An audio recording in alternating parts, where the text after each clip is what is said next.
किं रूपं तत्त्वतो देव शब्दराशिकलामयं किं वा नवात्मभेदेन भैरवे भैरवाकृतौ त्रिशिरो भेदभिन्नं वा किं वा शक्तित्रयात्मकं नादबिन्दुमयं वापि किं चन्द्रार्धनिरोधिकाः चक्रारूढम् अनचकं वा किं वा शक्तिस्वरूपकम्। हे देव, वह परम तत्व कैसा है? क्या वह शब्द राशि कलामय है अथवा क्या भैरव की 9 शक्तियों के रूप में वह परम तत्व अवस्थित है?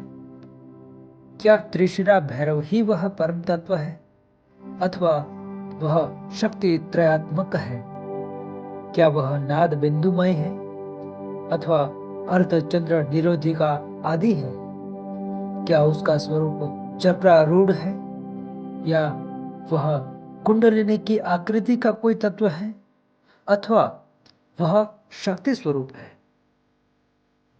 तो मां पार्वती ने भगवान शिव से ये इतने सारे प्रश्न एक साथ भी पूछे हैं कि सबसे पहले तो कहा कि वो स्वरूप परमात्मा का जो है वो परम तत्व कैसा है? शब्द राशि कला में है, शब्द ब्रह्म वो है या फिर भैरव की 9 शक्तियों में अवस्थित है या त्रिशिरा भैरव है या फिर शक्ति त्रयात्मक। शक्ति त्रयात्मक कैसे समझते? जैसे आपको पता है ना, 3 शब्द आपको पता होने चाहिए, जैसे कि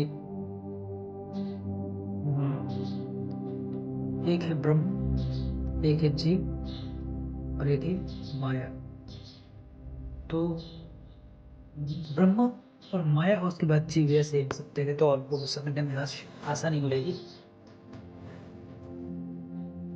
तो इसको मैं कि ये जो प्रश्न है ना त्रय शक्ति त्रयात्मक, उसको हम अच्छे से थोड़ा समझते हैं, क्योंकि शिव शक्ति तथा जीव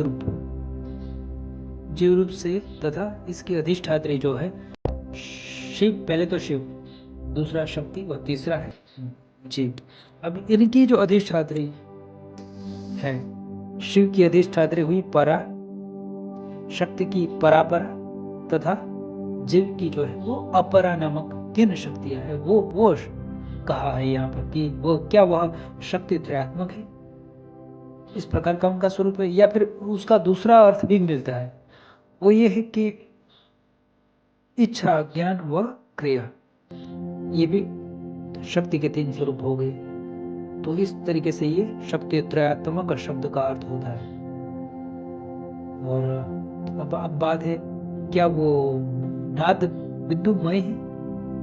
अब नाद और बिंदु को समझने के लिए सबसे पहले हम बिंदु को प्रकाश स्वरूप मानते हैं ना, बिंदु प्रकाश स्वरूप होता है और नाद है वो उनका विमर्श है। तो वही परम तत्व क्या वैसा है। और नाद के भी अन्य रूप है ना, अर्धचंद्र, निरोधिका, उन्मना, इस तरीके से शब्द आते हैं ना, तो वो सब क्या वो है?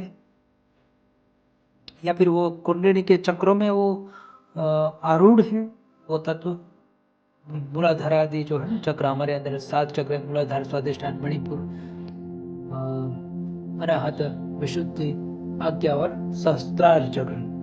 तो क्या इन 7 चक्रों में कोई तत्व वो विद्यमान है कुंडलिनी की आकृति का, या फिर क्या वो केवल शक्ति स्वरूप है?